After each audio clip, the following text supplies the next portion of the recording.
Good morning, everyone, and welcome to our educational program by the Association for Foreign Press Correspondents in the USA. And my name is Ryo Yasoshima.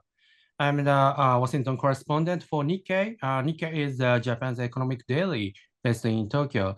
I'm now in the Washington bureau. So I'm covering the U.S. trade policy and tech policy and competition policy. Today, our foreign correspondents will learn about Trump 2.0's trade policy. As you all know, President Trump has signed more than 100 executive orders since January 20th. And we can see every words Trump says on the trade in the news headlines every day. However, we are having a hard time to understanding the big picture of the Trump 2.0's trade policy, with tariff coming under the variety of names. And one could say we are in somewhat of a state of confusion. So this program is designed to help you gain a better understanding of the Trump 2.0 trade policy. Today's program is developed in partnership with the Hinrich Foundation.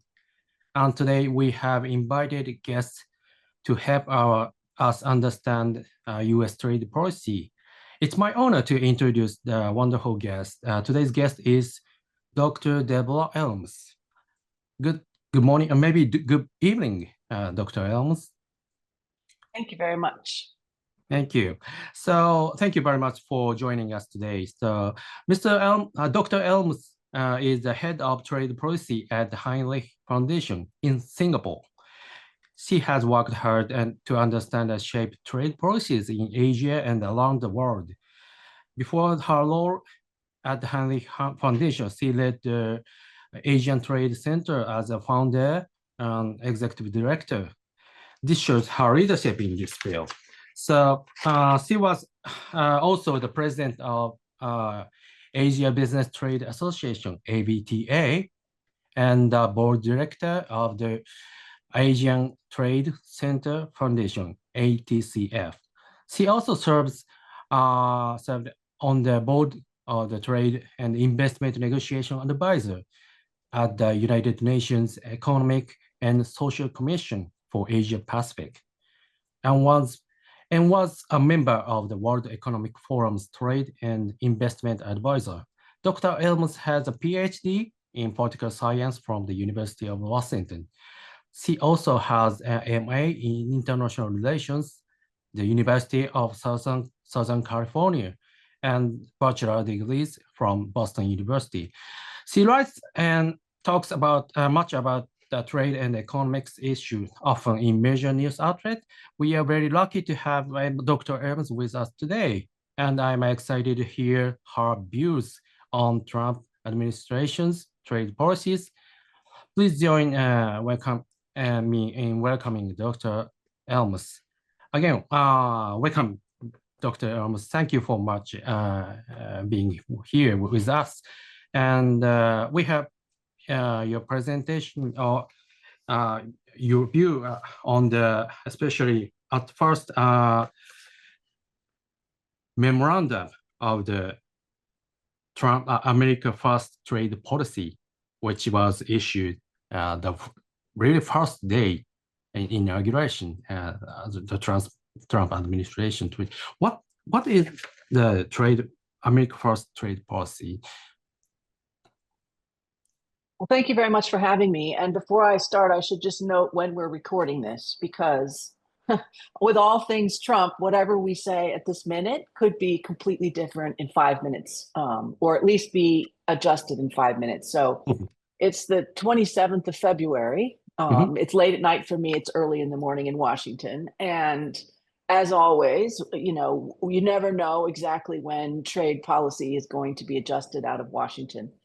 And somewhat unfortunately or fortunately, it depends on your perspective, I suppose. It's not just that these policy announcements out of Washington matter for the United States, although they matter a lot for the United States, but they also matter for all of us in the rest of the world.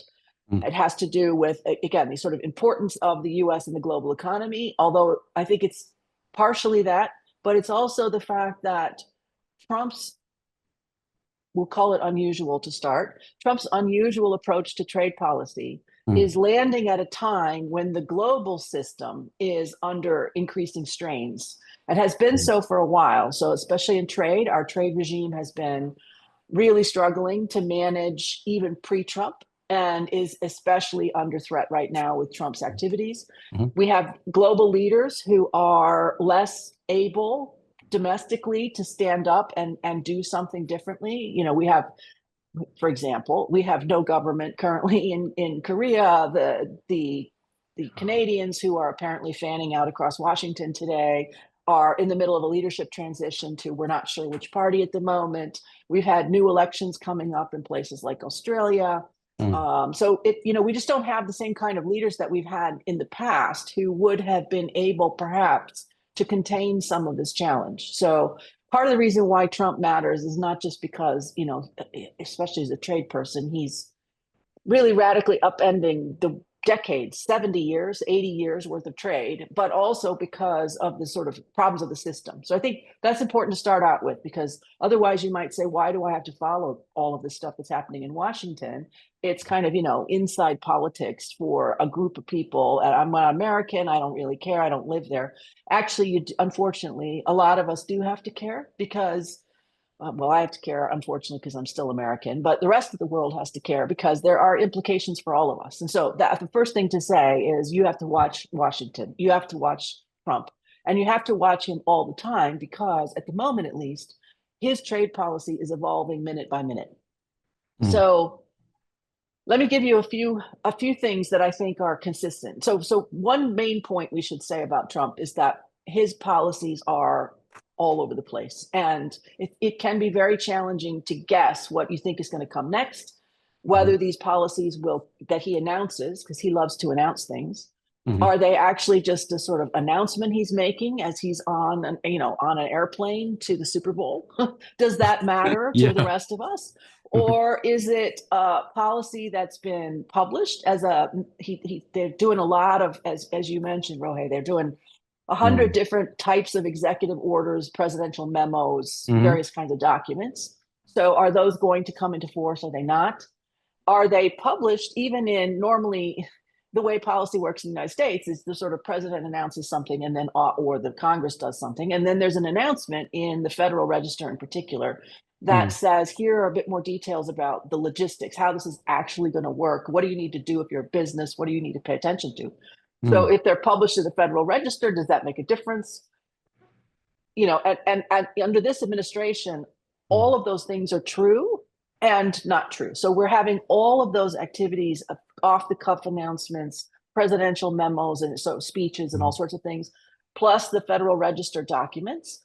Some of what they've announced over the last, it's barely been a month, honestly. So after the last month, some of those things are already in force. Many of them are not. And so it can be easy to say, I don't need to worry about this, whatever this latest thing is, because it won't happen, or it'll get suspended or it'll get postponed, except that actually some of it is in force. Some of the changes are actually in force. And so again, the sort of challenge is not just Trump's unusual policies, weak system. It's also the sort of speed and the uncertainty about whether these changes will actually be implemented as intended, whether they will be postponed at some point, whether they will be watered down, or whether they will be put in as expected. And I think that level of uncertainty is creating additional challenges, and certainly additional challenges for journalists who are trying to cover this, like how seriously do I have to take this? And for businesses who are trying to figure out what should I do? Am I supposed to be ordering, for example, am I supposed to be ordering, clothing for back to school shopping in the US in August and September? Should I be doing that now, which is the typical time in which this is done? Or should I be front loading that, ordering an awful lot more, children's backpacks and shoes and notebooks? Or should I just wait a little bit and see if there's any more clarity, because I could order things today and end up paying significantly more for those products such that I'm going to struggle with getting consumers to buy them in September, August, September. This is very complicated. So we've got unusual policy, weak system, speed with which this is happening, and the sort of uncertainty around it. Okay, so that's the sort of context in which we have to figure out how Trump functions. Okay, thank you. So in your article, you described the Trump America First policy. There is the shock and all hidden in Trump's America First trade policy. So what do you think about the, can you describe the outline of the America's First trade policy? Yeah. Okay, so there are a few, again, Trump is unusual. Unusual. But there are a few things that we know about what he wants to accomplish and why. Okay, so the first thing you have to remember always when dealing with Trump is his basic worldview, when he puts, think like Trump, is that he genuinely believes that the world has screwed the United States and that it is continuing to screw the United States. And so it is therefore important and justified that the United States take a variety of actions, which it may never have taken before in 80 years, to reset that balance so that the United States no longer is taken advantage of in the global trading system. Okay, now that's important because if you don't get that part, then it's even harder to understand what he's trying to accomplish. So you have to remember, world is taking advantage of the United States. It is time for the United States to do something about that. In that space, you can do almost anything you choose to do if you are the president of the United States. You are not constrained by domestic laws, really. At least you don't think you are at the moment. You are not constrained by international laws, international norms, past behaviors. You are not differentiating between your allies and your adversaries. You're not friend-shoring, near-shoring, whatever. None of that that's old. This world is, in this universe in which the United States is being taken advantage of, who are the players that are assumed to be taking the biggest advantage of the United States? That's a very different set of targets than we might have seen, again, like a month and a half ago. So again, you have to remember, world is screwing the United States. We need to take any and all action to make that a change against any and all targets. Now, how do we know this is the case? Well, if we think about, you can still hear me, yeah? Yeah. Okay, because I just dropped this headphone. Sure. This is what happens to me, unfortunately. My headphones just blink out of my ear. Any and all actions against the United States are appropriate. And so the memo that came out very early on was a very bland sounding memo that was sort of directing different government agencies to do things and prepare reports, which are mostly all due on April 1st, which sounded like a very uninteresting set of activities. But the more that you dig into these activities, the more you realize, wait a second, this is a radically different trade policy on every level. And it is asking different agencies, so not just the U.S. Trade Representative's Office, but other agencies in the government to weigh in to trade policy, and to use, again, any and all levers that they have access to, including trawl back through all of the old pieces of legislation that the United States put in place, often for the Cold War. So a lot of this legislation is either Cold War related or potential, like thinking about what happens if we actually had a hot war conflict.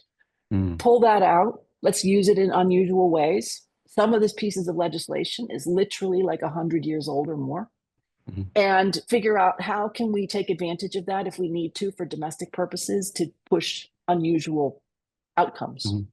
And so the net result of this is we are expecting a series of reports coming in on April 1st that I believe will give President Trump even more license to pursue a very unusual trade policy in which he can have at his disposal everything from addressing tariff issues, trade and tariff issues, to addressing a host of other challenges, investments, investment policy, tax policy, currency manipulation, like the whole range of things in the economic zone that could be of interest to the United States. So that deadline, journalists, is important because those reports are all supposed to come out on April 1st. And once Trump has them in his hands, it seems quite clear that he is prepared to act on those memos almost immediately. So I would, if I were a journalist,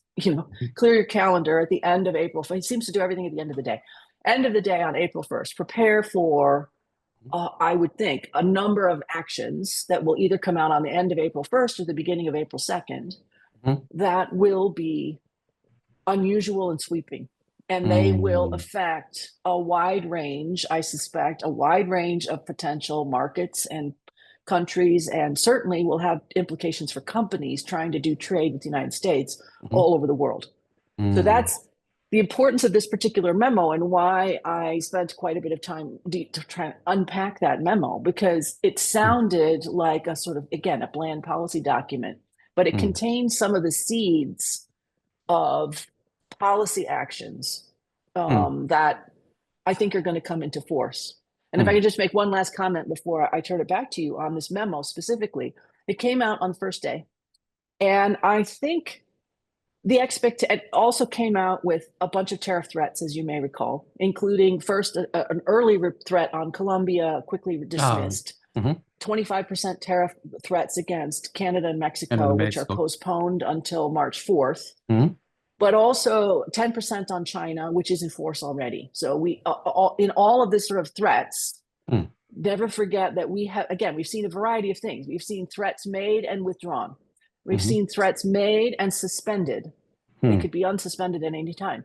We've seen threats made and implemented. So China now has 10% across the board tariffs in place. And that was a little bit unexpected because the way the memo was written suggested that we would have this sort of calmness, as it were, for a couple of months while the agency, while we first of all confirmed people to key positions, and then got the rest of the mechanisms and the internal machinery ready to deliver on these kinds of new policies. And instead, what we've had is the policies announced, it's coming, but it simultaneously activities literally basically every single day. There's been some kind of trade news that Trump has made either formally or informally that goes on top of this memo.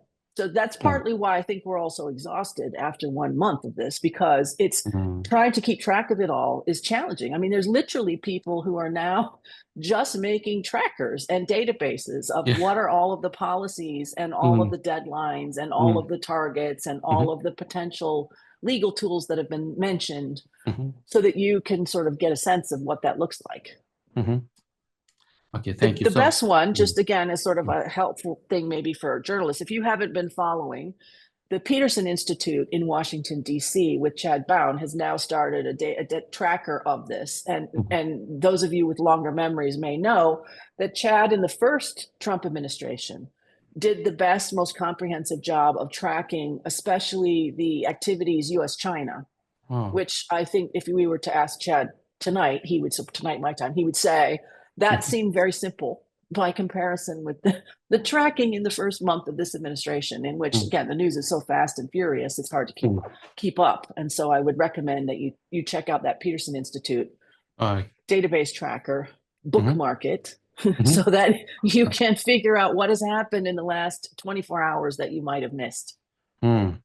Okay, perfect. Thank you.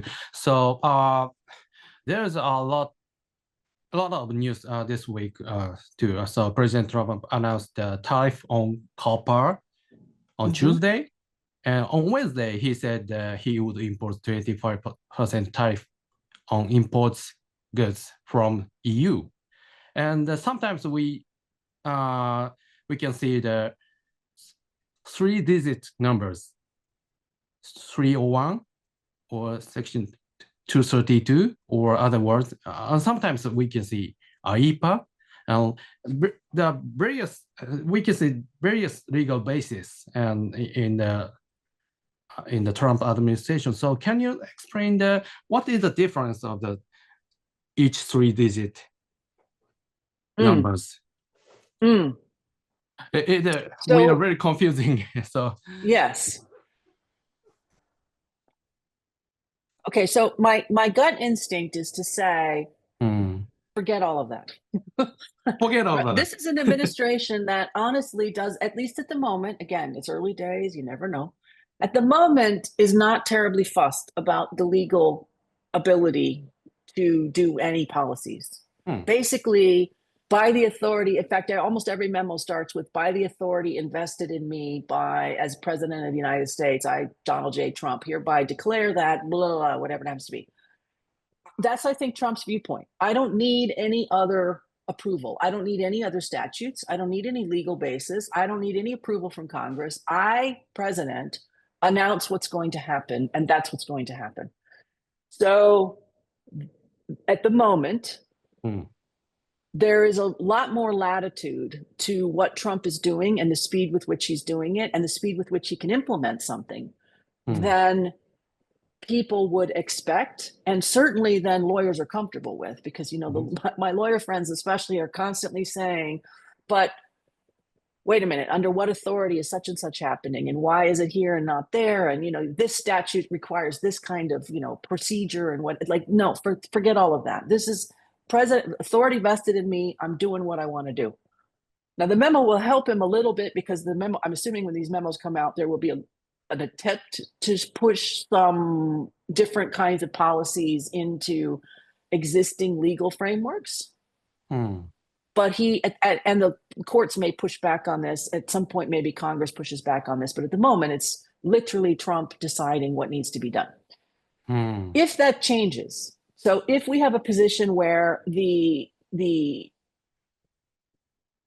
Trump has to follow the rules of certain kinds of laws, then he, as you pointed out, there are a number of different ones that he can use. I'll just mention three that do matter. So there are two that people would be more familiar with. One is Section 232, which he used in his first administration. And we're not going to get into the technical details now unless people are really that interested. But basically, this is a national security argument. And it says for national security reasons, you cannot allow the United States to have unfettered trade with whatever the thing is, because it's affecting national security. So for 232, there's a set of procedures that are supposed to be followed. There's an investigation period that's supposed to be followed, announcement of the changes, and then it comes into force. So there's supposed to be kind of a long runway with 232s. Another rule that had been retired pre-Trump one was Section 301. And in a piece of great irony, my dissertation, my PhD dissertation, was actually on Section 301. And when I finished it, which, you know, I mean, it was interesting and I'm happy I did it. But when I finished it, I thought, well, fat lot of good that's going to do us, because it's been retired. The United States promised in 1995 that it would never use it again. And so, you know, it was a historical kind of a thing. And then all of a sudden, in Trump one, here Section 301 comes back. Section 301 is about unfair trade.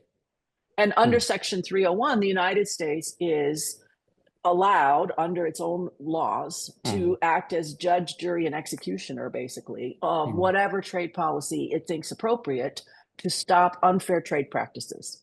It can be narrowly defined, it can be widely defined, it's against a particular target. So, you know, in the 80s and 90s in particular, it was used a lot against Japan and Korea for a variety of things. So Section 301, we have that in place still on China as a result of Trump 1. It was carried mostly through the Biden administration, and now it's back on the agenda. So unfair trade, Section 301. Then we have a new justification for action, which is, it's in the statutes, but it really hasn't been used in this way before. IEPA, which is an Emergency Economic Powers Act. And under IEPA, what Trump loves about IEPA is that it's very sweeping. It does not have, like the other two rules, they have a sort of procedure that's outlined, and it's a timeline, and it's long. It's sort of, you know, up to 180 days for an investigation, and then you announce something, and then there's a time for negotiations, and then if the negotiations are unsatisfactory, the punishment comes. What Trump wants to do is punish immediately. And then we can maybe talk about it later, So IEEPA gives him that ability because IEEPA is it's very vague. It's basically, again, for an emergency. And the idea was in an economic emergency at the time, I think they were thinking, like major catastrophe kind of thing. The president needed the flexibility to move and move quickly. And so I think that's what they were trying to do with IEEPA. And so you can see with the Trump administration, even their early actions, depends on who wrote it and how enthusiastic they are about law. Some of their early activities are bundled under IEEPA. Some are bundled under Section 232. Some are under 301. And then there's a sort of a broad category, if we think about especially his planned reciprocal tariffs, which is not really reciprocal and not just about tariffs, that has unclear statutory authority, but basically under the power vested in me, I therefore declare these will be your tariffs of the day. Okay, thank you. So can you explain a little bit more about the reciprocal tariff?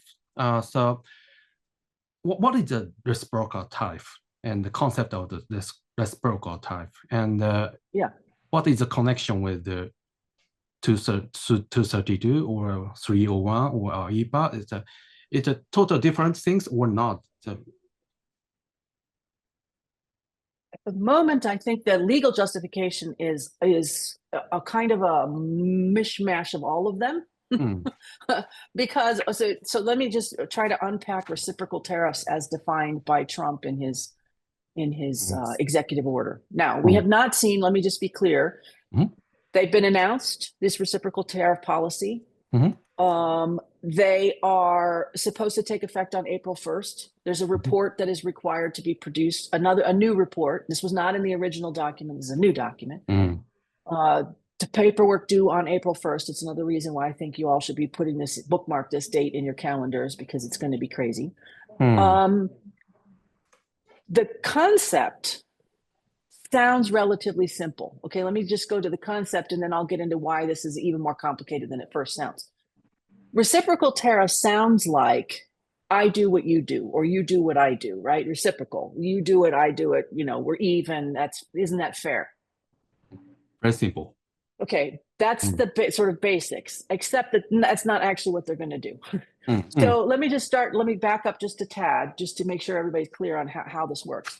At the moment, no one has the same tariffs everywhere. So look around the room that you're sitting in. Every item that you see in front of you, whether it's a water glass or a desk or a piece of clothing, has a code attached to it, a number attached to it. And attached to that is a tariff. So every single product is classified in different ways of classifying these products. Every one of them has a tariff. Over 75 years and 8 rounds of negotiations in what was the General Agreement on Tariffs and Trade and is now the WTO, members have cut those tariffs to each other. So they started off very high and they have slowly been cut down. But they're never even. So there was never any sort of like, if we achieve, let's imagine, if we achieve a tariff of 5% on ballpoint pens, that is the tariff for everyone for ballpoint pens. That's not how the system works. How the system works is you would decide, well, how important are ballpoint pens to my market? And then in our negotiation, I would say, this is super important to me and I want to keep it protected. My tariff will be 5%. Your tariff might be 0 because you might say, I actually don't care. And really what I want is my consumers to have ballpoint pens. Okay. Once we all agree that it's okay that mine is at 5 and yours is at 2, we lock that in. That's the tariff. So we're not locking in even. We're just saying, once we've agreed, everyone here is satisfied with my 5% on pens. I've explained why this is important to me. I get 5%, you get 2%. Or whatever it happens to be. Okay, so tariffs are never even. They've never been even, probably never will be even unless they're all 0. Okay, so that's the first thing to notice. Trump has noticed this though, and he's noticed that it's unfair in the other direction, which is he thinks it's a problem that your tariffs are higher than my tariffs, which means what he wants, and when he says reciprocal, is you charge, to go back to my ballpoint pen example, let's say you charge 20% for your ballpoint pens and mine is still at 5. That's unfair. So reciprocal means the US will increase its tariff to 20% for you so that it's now even. Okay. Now, on the face of it, again, it sort of sounds like a fair thing, but if you reflect on like, what does that mean? That means you have decided for your domestic market that 20% protection is important. I don't know why. Maybe ballpoint pens are important. I have no idea. 20% is important for you. I have now just taken on your policies. I have just declared to my citizens that you will now have to pay 20% to import pens from your market. Now, on the face of this is just really nonsense, honestly, because it means that I have just screwed my own consumers for no good reason just because you screwed yours. Like, it genuinely makes no sense, but that's the plan. Okay, so, and it only goes in one direction. It only works if yours are higher than the US. If the US tariffs are higher than yours, the US is not, as far as I can tell, planning to drop its tariffs to be reciprocal. So this is a balance that only works in one direction, which is ironically to raise tariffs for the United States and continue to hurt American consumers who are buying ballpoint pens. Okay, so that's the first part of reciprocal tariffs, right? So now the idea here is that we will somehow balance this. So not only does this make no sense, because I now have to follow what you did, but it also is logistically a nightmare, because if you think about the number of tariffs into the United States, it's about 12,500 tariff lines. There are 165 other members in the WTO. So if you multiply 165 countries times 12,500 tariff lines, the total amount of tariffs the United States would have to administer is more than 2 million different combinations. The ballpoint pen from this market, the ballpoint pen from that market. We'd have to make sure that we got it right. I mean, just the complexity is amazing. Okay, but again, I'm sorry this is taking so long, but this tells you how complicated this policy is. That's not even the dumbest part of this policy. The worst part of this policy is on top of whatever that is, which we could calculate, we could figure out how the math works, we could adjust my schedule, your schedule, whatever. Maybe we take an average just to keep it easier. So your average tariff is 10, my average tariff is 2, therefore my average tariff for you goes to 10. But that's complicated again. How are we going to make that work? Whatever. Okay, so there's no way to make the tariff thing work well. But added to that is 4 more categories where the United States wants to stick into this reciprocal tariff idea. Everything, anything they're peeved about. Your taxing policy, so your VAT, value-added taxes, or your general GST taxes, we don't like them. We're going to add like a bonus tariff increase as a result of your taxes. We don't like your currency policies, so we're going to add a sort of bonus for that. We don't like, I mean, again, fill in the blank. And literally the last part of the reciprocal tariff plan is a line that says anything that the US Trade Representative's office views as unfair gets put into this reciprocal tariff number.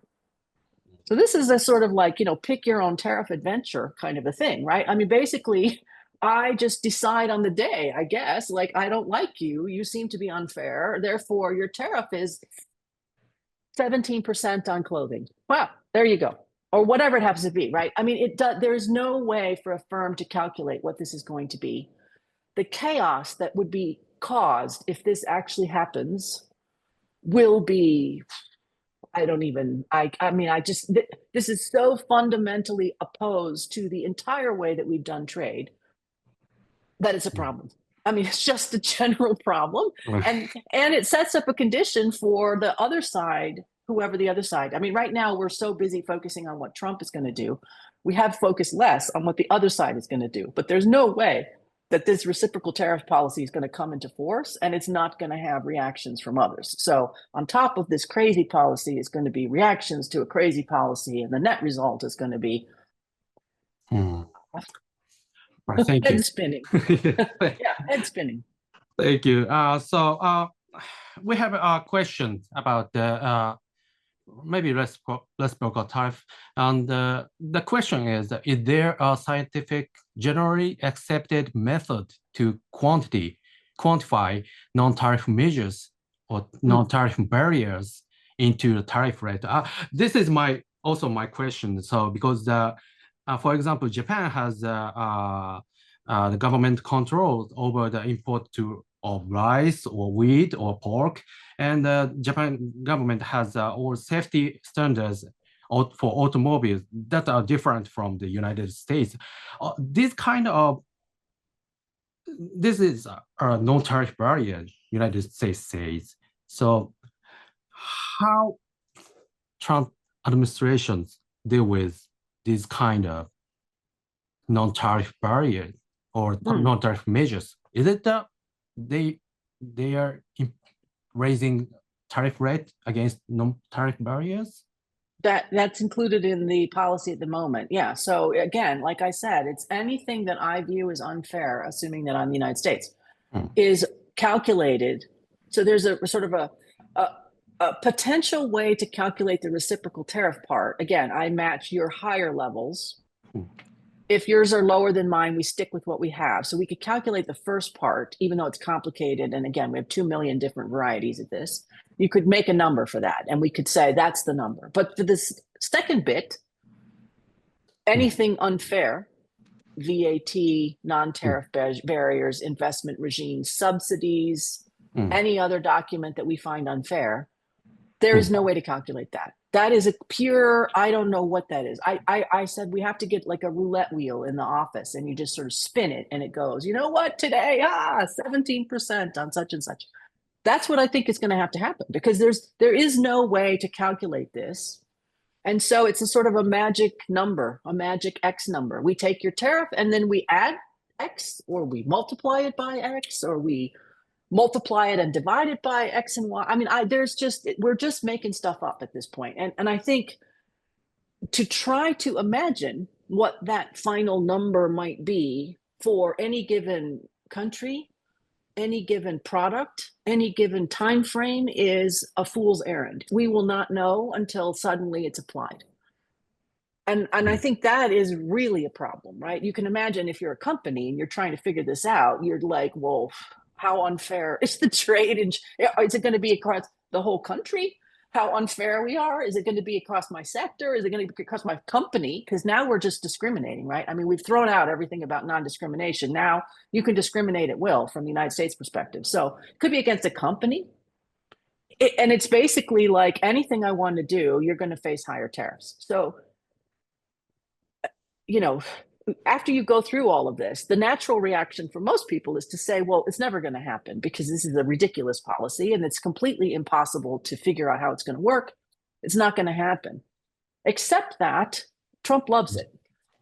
So this is the real challenge, right? I mean, he loves this idea. He's mentioned it repeatedly. I think it's coming. He keeps mixing up different kinds of tariffs. But basically, this is a tool that he cannot get enough of. And I think to imagine that no sort of reciprocal tariff argument will apply is also a mistake. I think something is coming. What it will be, again, it could be anything, but something is likely to be coming because you've now sort of teed up a policy that allows the United States, if assuming this goes forward at all, to do whatever it wants whenever it wants. And I think we should be prepared for that to happen, for the United States to just decide that on a Tuesday, like, oh, you and your wheat is a problem, and therefore on wheat such and such is an issue, and for you on I don't know what, copper piping, there's your issue.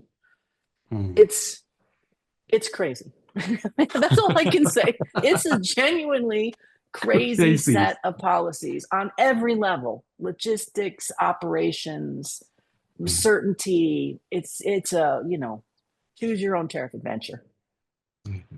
All right. Well, thank you. We have another question from our listener.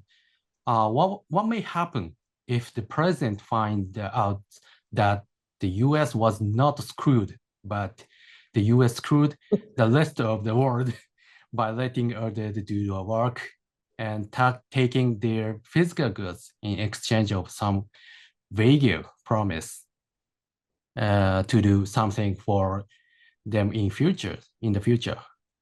Such a good question, right?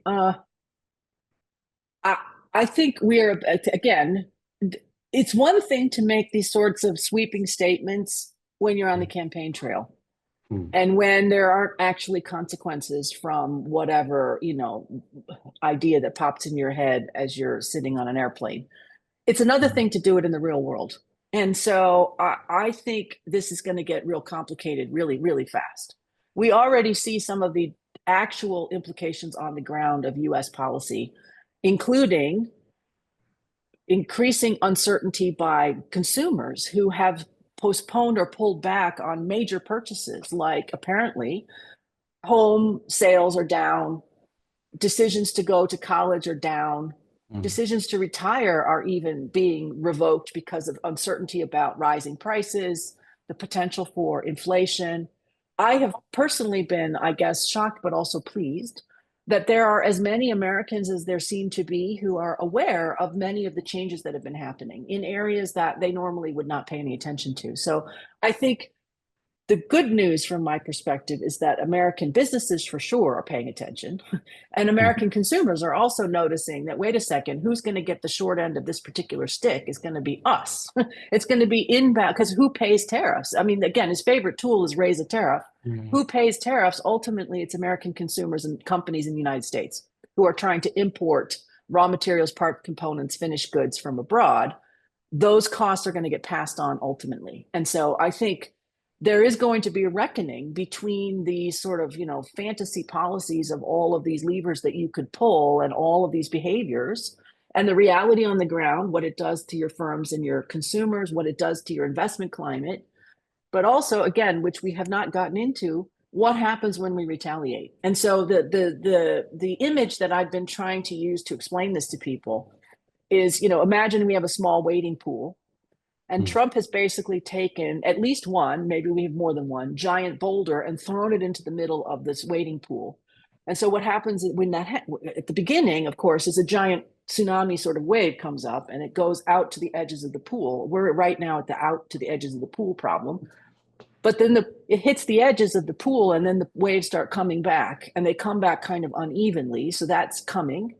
And then other countries will retaliate. So again, imagine new rocks thrown in the pool by either others or more by the Trump administration. And the net result is just this like sea of waves in which you could get lucky, right? You could just be on the edge of that pool in a special spot where who knows why, nothing happens to you. You scoot through, everybody else is just being devastated all around you, but you somehow, by the grace of God or something, I don't know, you scoot through, you're fine. Or you could have been taken out in the first wave, right? So when we have this level of sort of chaos and waves and it's unpredictable, it's unclear how it's going to all fall out. And the uncertainty is tremendous, which again is a feature, not a bug. From the Trump administration, from Trump's perspective, I think it's a feature. He loves this chaos. He loves this uncertainty. He loves knowing that he has thrown the pool in the rock in the pool. And so that's great. But again, if you're trying to deal with like, well, what does that mean for me or my business or whatever, that is really going to be a real challenge. So back to the question of sort of what happens if you discover that, in fact, the rest of the world is important to the United States. And in fact, the damage from it, much of this will fall on the US consumers, US businesses. It's a little unclear, but I can't imagine that this level of wave action is going to end well because it's just again, you've taken 80 years of the way things operate and you have just said, I'm going to do it completely differently. Now, there are going to be some, just to be clear, who think this is fantastic. The system wasn't working. The US was getting screwed by I don't know who, whatever. Anything you can do to make that different is fantastic. So there will be some people who think it's great, but there was going to be, I suspect, a mountain of people who think like this is a disaster. How can we undo this? Or can you undo this? How long will it take to undo this? I think that's, again, a set of open questions. Well, thank you. So we have a lot of questions, additional questions for you. So one question, what you are outlining would freeze global trade, or at least trade with the US. Is he or she thinks it is a recipe for the global recession. can other countries just shift trade away from the US? So I have the same question. So in addition to these questions, how will the trade policies of countries around the world change in the future? Or is there any possibility of multilateral or plurilateral trade agreement between, for example, EU and Canada, Mexico, or other countries to compete with the US? I would like to say yes, right? I would like to be able to say in this time of chaos, the defenders of the system are going to come together and coalesce and stop this kind of behavior and say, or alternatively, so either shore up the system that's working right now, or alternatively, they're going to pivot and say, if that's not working for the United States, we'll make a different system somehow, either smaller or regional or whatever. However, I'm worried that the incentives are not aligned for this. The incentives are there for each country to act on their own, for each country to say, if I can do what I can to avoid the worst of this damage, I will.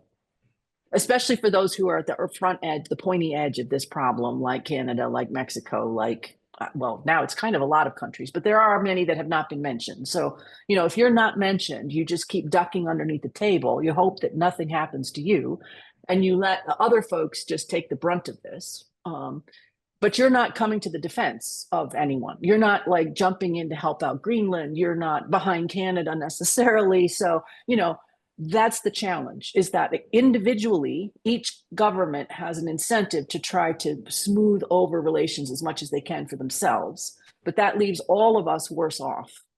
And that's a coordination problem that we've had from the beginning, which is what made originally the GATT/WTO system so amazing, which is that the countries came together and said, we realize it's in our individual interest to have protected barriers, but collectively, we're all worse off. We saw that in the 1930s.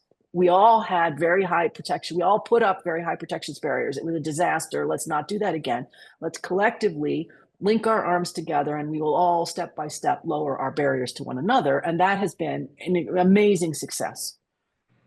The problem now, I think, is like we need to have a renewed kind of look at that. We need to be able to say, let's put our arms together. And my worry is that that's not happening. And if you look at what's happening, for example, with the WTO, they just had a very important meeting last week in which the General Counsel met. And at that meeting, first of all, they could barely discuss what was going on in the global community because it was like item 6 on their agenda or something. And they couldn't sort of say, take this agenda, throw it out the window. Let's deal with the crisis at hand. Let's not go through business as usual. No, we had to go through business as usual. First problem. Second problem, one of the solutions to this issue is to have smaller groupings within the WTO on different issues, smaller groupings within trade agreements to try to deal with this issue. And at least in the WTO, blocked again from acting in smaller groupings, especially on 2 particular issues on electronic commerce and on investment facilitation. So if you can't get smaller groupings within the WTO, we're screwed because every one country has a veto. And if the United States decides we're not interested in following the WTO, they have an automatic veto, right? So that means nothing will happen unless the other members find some way around this problem. And it doesn't look, at least early, like that's going to happen. Now, again, fingers crossed, it's early days. Maybe they get coordinated. But I suspect that we're back to law of the jungle. And, you know, if you're not at the top of the food chain in the law of the jungle, you're in trouble. All right. Thank you. So in terms of the WTO, my question is simple. So do you think the WTO is or is not toast? Not so. And what do you think about the dispute settlement system in WTO? That system is not still working, in my understanding. Yeah, there's a lot of things about the WTO that aren't working, and so yeah, I had this interview that ended up with a quote, which was, I did say the WTO is toast, unless there was a second part of that quote, unless the members can gather together to do something to really preserve the system, you know. And my worry then, and my worry still, in fact, more, is that the members will not be able to come together to save the system, because they will be so busy focused on business as usual or on their narrow interests that they will not be able, especially be able fast enough to salvage the system. And so I worry a lot about what does that mean? I mean, we have had decades of trade moving across borders, goods and services, investment, intellectual property rights. A lot of that is bounded on a sort of common understanding and a set of rules about how this is going to be conducted. If that goes away, you know, it's like removing oxygen from the air. I don't think you're going to notice it until it's gone. And once it's gone, it's going to be almighty hard to get back. And so we can talk about in the WTO, for me, like, you know, the dispute settlement system has been broken for a long time. This reciprocal tariffs idea of Trump just absolutely takes a cannonball to everything else, because it's about I'm deliberately discriminating, and I'm treating you differently than everyone else. So those are the two bedrock principles. So now we've ruined the crown jewel and the bedrock principles. Like, what's left? Answer: almost nothing, especially if the other members don't come together to do something about this. That's a problem. And I don't think we're going to appreciate the extent to which we relied on the WTO and the global system and the basic sets of rules until it's really gone. And then we're going to go, holy cow, like that helped. Again, think about my wading pool. That helped dampen some of those waves so that you could throw a rock in the pool, but the system would sort of have a counter reaction that would make it so that the waves would be much less serious by the time they got to the edges. And in fact, especially for smaller and developing countries, you were not swamped every time a big member had a policy shift. There were certain, you know, again, sort of expected behaviors. That is gone. That is a huge problem. And it's an enormous problem that I think is underappreciated by especially developing countries who are back in that law of the jungle, which is not a good place to be if you're small. Thank you. So we have another question. This question is, some small countries' central bank was constantly accused to manipulate the currency exchange rate. Would this kind of measure fall within the scope of so-called reciprocal tariff as well? It's in reciprocal tariffs. So if you look at the memo that came out on this, the memo from the White House, so you can go on the White House website and trawl through all of the thousands of things that they've now done recently. But this one is on the reciprocal tariffs. And it does say it's one of the 5 categories, as part of the 5 categories of reciprocalness, that currency manipulation is one of those things. This has been a bugbear of Trump from his first administration.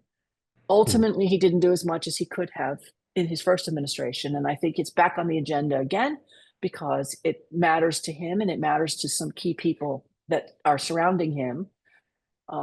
And so, yes, that will be part of the X factor, I think, in the reciprocal tariff plan. Now, again, does it go forward? It's unclear. I can imagine on reciprocal tariffs that maybe because the complexity is so high, they're going to like hold it over everybody as the sort of umbrella threat. And then I could imagine, again, I'm not Trump, so it's hard to say, and you never know what he's going to think from minute to minute. But if it's an umbrella threat, it doesn't go away. And I'm able now to take little pieces of that, right? So today, what irritates me is reciprocal tariffs with you. And so therefore, under the reciprocal tariffs argument, I'm going to go after you for currency manipulation, or I'm going to go after you for this non-tariff barrier in this sector, and here's how we're going to handle that. Maybe that's what they do, is they sort of say, now we've got the framework in place to allow us to discriminate and behave however we feel like it on whatever topic irritates us on today. So I would say if you are in the batch of countries that are, you know, labeled currency manipulators, it's a challenge. And this is why many of Trump's policies are a real problem in Asia, because if you look at the top, say, 10 countries with which the United States engages in trade, most of that list has often higher tariffs or tariff peaks on key issues for the United States. They often have VAT in place or GST. They often have non-tariff barriers of various kinds, at least again, viewed from Washington. They have trade deficits viewed from Washington, right? So they're sending more to the US than others, especially in Asia. Those deficit numbers are big. They matter to Trump. They have subsidy policies and industrial policies dating back decades. I mean, that's how the region developed. It was on the basis of a whole complicated government business interaction to boost economic growth. So there's like a million reasons why a lot of governments in Asia are particularly nervous about where this all goes, because on every one of these sort of categories, Asian governments, whether we're talking about a Japan, a Korea, a Vietnam, Thailand, like India, it doesn't look awesome. And so that puts you in the front lines for real challenges. All right, thank you. In my understanding, currency policy was separated from the trade policy and in this trade policy or trade negotiation. So is there any change in the context of in currency manipulation? I mean, I remember, so it's not that we never discussed currency manipulation. And there was, for example, a huge debate in the Trans-Pacific Partnership, the TPP negotiations, back when the United States was in there, about whether or not currency manipulation should be added to the TPP and now to the CPTPP. Mm-hmm. And there was a big debate about that and whether it was appropriate or not. And they were able at the end of those negotiations to say that let's not add that at this time, but maybe we add it later, we'll think about it, et cetera. So it's not a new issue. There is concern about this. And particularly, why do we care about currency manipulation or currency adjustments? In the trade space, we care about it because if you are unfairly or artificially deflating the value of your currency for the purpose of exports, what it does is it gives your exports a presumed unfair advantage in other markets. It makes it much cheaper for you to export and then swamp some other country with your exported products. And that could cause significant problems for the domestic economy because any competitors would be overwhelmed by these unfairly cheaper products because of the currency levels.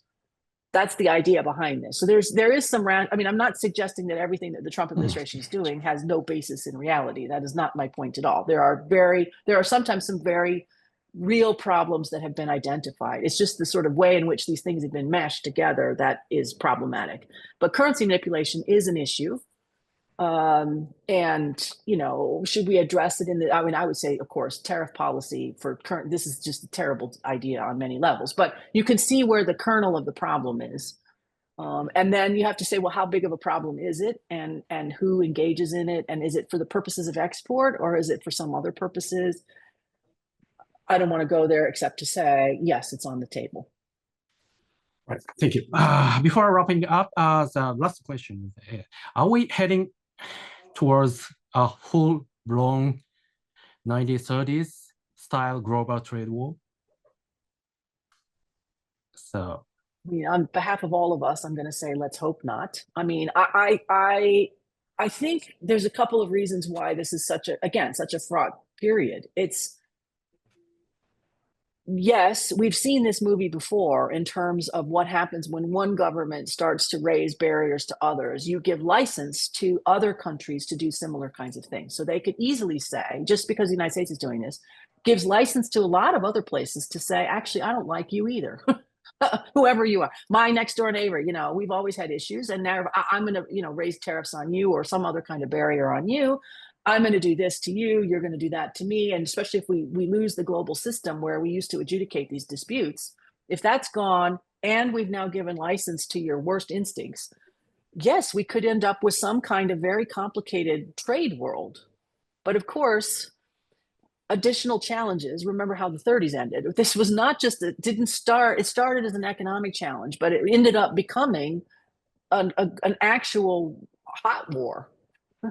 Are we headed there? I mean, I hope not. Like, I would like to be able to sleep and I would like my children to grow up and be fine. But I think it's an indication of how unusual these sets of circumstances are that this is even a question. I mean, I'm going to make t-shirts that say, did you ever in your lifetime imagine that? And then there'll be a blank and you can fill in whatever your thing is today. Because I feel like every day there's some sort of like moment where you say, holy cow, I never thought in my lifetime that we would be talking about a 1930s style protectionist disaster, or that we would be talking about violence, like actual hot war as a result of trade changes or something, like we are in a different universe than we were in even 5 weeks ago.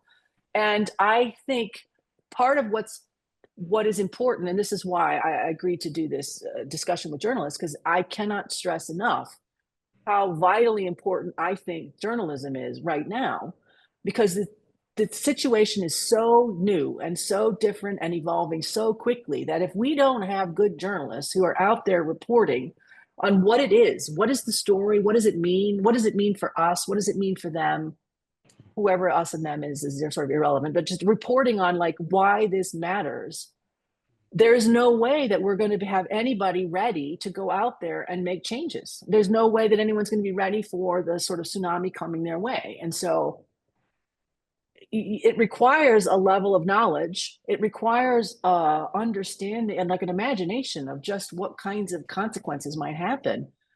You need to have genuine facts in order to have that engagement. And so, again, anything that journalists can do to make sure that we are reporting out as much as possible about what is the policy, what is the intended consequence of the policy, what does it mean for people on the ground, how does it connect with other pieces, which is the hard part, and at speed, because as soon as you guys write a story and hit print, all of a sudden it could be out of date. But don't let that stop you. Like, we still need to have some kind of ongoing engagement with the changes in policy, or we end up in a world that I'm assuming none of us wants to be in. Perfect. Thank you. Thank you for your encouragement for our journalists. So we have to work harder, right? But first, so I'm sorry for I could not pick up all of the questions, but again, thank you for Dr. Elms. Thank you so much for joining us today. So all the information is available at the website of the Association of Foreign Press Correspondents in the USA. This educational program was developed in partnership with the Hinrich Foundation. And thank you for being with us. See you next time. Bye. Thank you. Thank you. Thanks so much. Thank you so much. Bye-bye.